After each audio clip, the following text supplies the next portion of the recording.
But she is not an actor. When Sarah Langford goes to work, she puts on warpant and weekend acts. She defends those who might or might not be guilty of the crimes with which they've been charged, or she acts on behalf of those bringing prosecutions who may or may not be telling the truth. But it's more complicated than that, and in no way is she a mere janissary. In Your Defense is her memoir, not only of the cases she has worked on anonymous, of course, but also of how they have changed her, because it is not just rights and wrongs she deals with every day that is the law in abstract.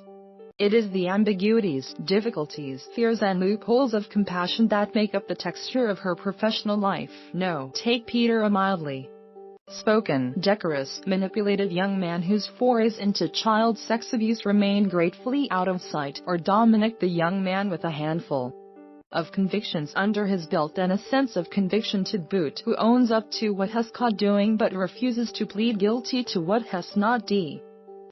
In each chapter, another life dedicated to the clarification of a legal principle, but the law itself cannot act, and there are moving accounts of people being given second chances in recognition that their behavior derives from their circumstances. One of the most moving accounts is of Maggie, a mother at risk of having her child taken away. It is the fortuitous appearance of the clinical psychologist Dr. Dimpna who puts into perspective the emotional and financial cost of fostering a child. Then there is Jude, a 12-year-old and another victim of circumstance who could not really remember a time that his parents had not been at court. Abnormally for such a young client, Langford represents him directly in an especially toxic and long-winded case over parental custody, as his strangely adult presentation derived from living with his father or armor from the rounds of courts that have punctuated his life already. Langford also breathes life into the ritual of the courts, the personalities who enact the law, and the relationships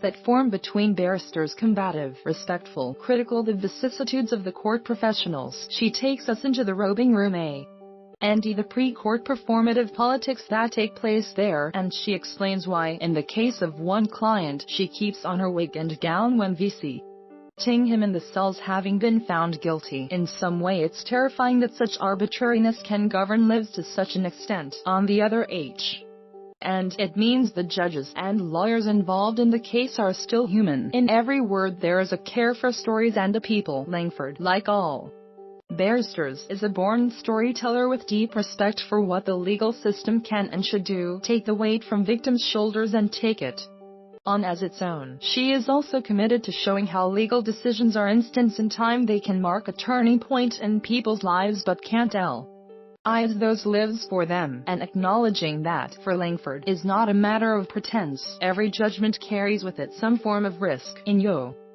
Defense by Sarah Langford, Trans World, £14.99. Read more book reviews at Dark's Disc at Quarters.